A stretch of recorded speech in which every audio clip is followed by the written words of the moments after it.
How's it going, everybody? I wanted to quick share my testimony because I was fortunate and blessed enough to get the opportunity to tell my story and testimony in front of our church the other night, and I thought that you guys would get something great out of this too. So enjoy the edited testimony. Thank you guys so much for the love and support that you guys have blessed us with, and we'll just continue moving forward through Christ. So hopefully you guys enjoy my testimony, and thank you so much for watching. So, honestly, there's a lot of things that really goes into telling your story, and that's the fact of I have a lot of apologies that I thought that I would have to give, but the best thing I learned is that with everything that you do and getting saved, you have to leave everything behind because you are a brand new vessel in God's eyes. So, a lot of my life, I grew up going to Pine Grove Baptist Church, and that was when Brother Jimmy Burrows was the pastor there, and I didn't really listen to a whole lot of his stuff because I was only 4 or 5 years old. I was more worried about being a backseat Baptist and going to sleep. I would actually do that. Very ashamed. But it was only my mom that was taking me to church. My father really wasn't going with us much, and he didn't really participate in activities with us, so much so that they ended up getting a divorce. And one thing that is very common these days is the worst thing about being a 4 or 5 year old kid is having only one parent in the majority of your life. Because that is the number one thing that ruins a lot of childhoods is having a single parent in your life. You should have both the mother and the father there to provide support for you at all times. But even though I had still contact and I was still close with my father, I never got to see him as much as I should have. I should be able to wake up every morning and be able to talk to him, but I wasn't able to.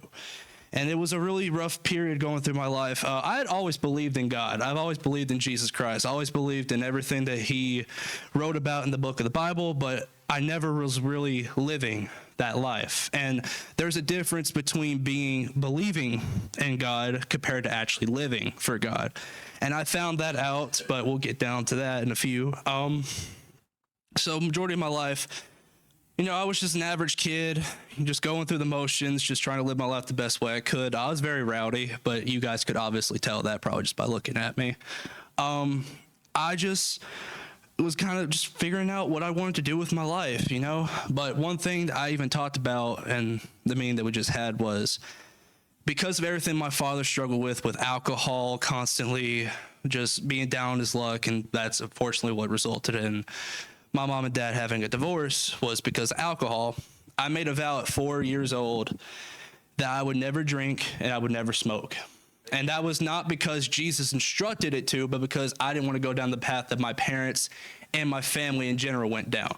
Because it's a very rough path to go down. It's also a very rough thing to get over with because addiction is very strong in the world today. You have to have serious willpower to overcome it. And I could say, as God is my witness, I will be turning 22 in 2 days. I have kept that vow for 18 years. I've not had a sip of alcohol in my life. I've never had a single cigarette. And I owe all that to God because I couldn't have done it without him. But, so for the majority of my life, kind of wasn't really going to church. I'd kind of pop in here and there for a VBS occasionally, but one thing that kind of soured my perception on churches was there was a church in Jackson, which I forget what it was called, but I was told that I couldn't get baptized because I was too young. And that really kind of dampened my mood on it because I thought you needed to be baptized to get saved, and if they're refusing to baptize me because I'm young, I didn't think that I was going to get far with God. So my perception of God kind of changed, and I just kind of went through the motion of like, I believe in you, but I'm not living for you. And I held a lot of negativity towards God because of that. But the night I got saved was in 2015 at Pine Grove and VBS. I was feeling conviction from one of the teachers there that was talking about where do you want to see yourself when you die? And I always thought that, I'm going to go to heaven because I'm a good person. Just because you're a good person does not solidify your entrance into heaven. You have to live for God. You have to believe in God because Jesus is the only way to heaven. And I sat down with her and I just cried my eyes out. I was like, I don't know what I'm doing with my life. I want to get saved. And I officially got saved. And from there, I decided to just keep being a good person because I didn't really know what being a Christian was until further on down my life. But that was the moment I got saved, and I kind of backslid a bit. I went through middle school and the freshman and sophomore year of my high school. believing in God but not living for God. 2014 was the worst year of my life because that year my grandmother unfortunately went to prison. She was busted for dating a meth dealer, and she was sentenced to prison. And at the time, they kind of tried to hide it from me because they didn't want me to think differently and ill of my grandmother. But I could never think ill of her because all I wanted was the best for her. And as much as it was painful to not have her in my life, I was hoping that she was going to come out even better. Because the one thing about prison that I've learned from testimonies, especially yours, brother, is that majority of people, you have to go through hard times in order to really, truly restore yourself. You have to go to the very bottom to rise to the very top. And that year was when my aunt passed away. And I remember I've told you guys this story a couple of times, but this was the single worst moment of my entire life. I was with my father, spending the weekend with him, and my mom told my father to keep me at his house for a good while because she unfortunately came home and found my aunt had died of a heart attack. And it was the hardest moment of my life, and it's still hard even 11 years later, even thinking about it. But with that being said, when I finally got home and she broke the news to me, I was devastated. I didn't have my aunt in my life no more, and my grandmother was still in prison. So it was just me and my mom. My father wasn't really in the picture, like I said, and she was kind of like, going on dates, trying to find someone else in her life. But even still, like, no matter what date she went on, my father still wasn't there 100% of my life. And that was a really rough thing to deal with. We struggled with bills, trying to keep the house lights on. And I owe so much gratitude to her because she did everything in her power to provide for me, because the only thing that she cared about at that moment was making sure I was going to be okay. And that to me is the best thing about any parent, is that even through hard times, they provide everything for their kid. Because a lot of people, you go through your lives, and it really kind of sickens me, and I have to constantly repent for this, that there is a lot of people out there that don't even know their parents that have taken off, and you don't even know where they are. And that's horrible to deal with. So then she met my stepdad, and they officially got married, and I got blessed, or as I jokingly say, cursed with 2 stepbrothers.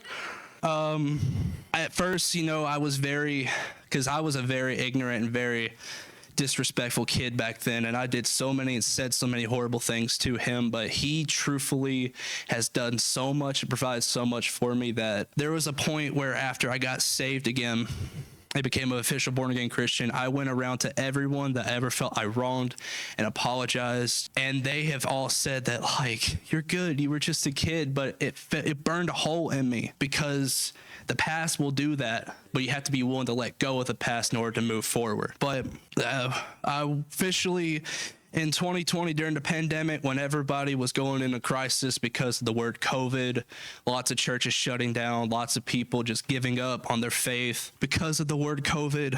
And it's so ironic because there were so many people that were giving up and shutting the doors to the church. Meanwhile, I got saved during COVID.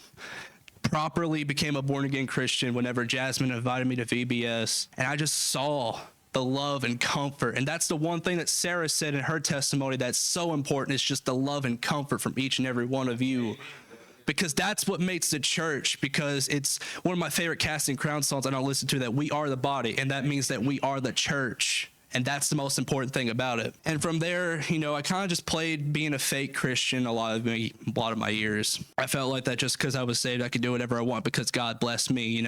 I can go out and cuss. I can do all these things, all these sinful things.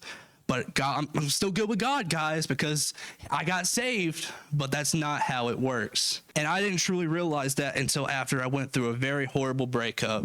And during that point, after I went through that breakup, my father went down a bad path, and it was rough to believe.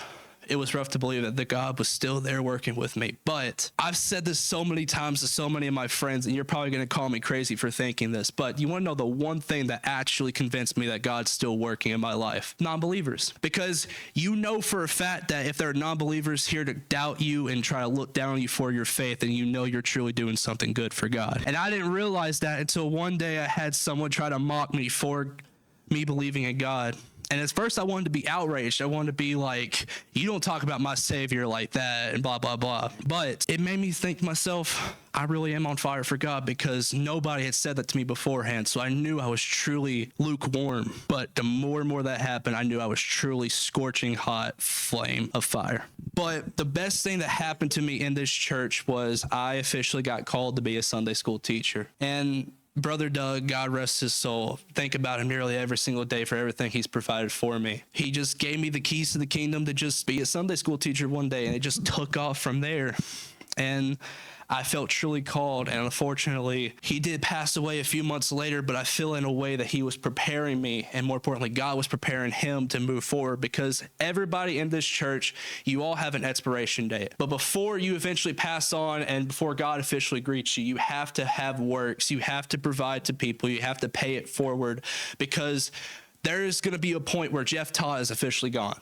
There's going to be a point where I'm officially gone. But what did we do to grow more people through Christ, to carry on our legacies through God? That's the most important thing about it, is we're here to grow more Christians. We're here to continue spreading God's message. And that's all you can really ask for.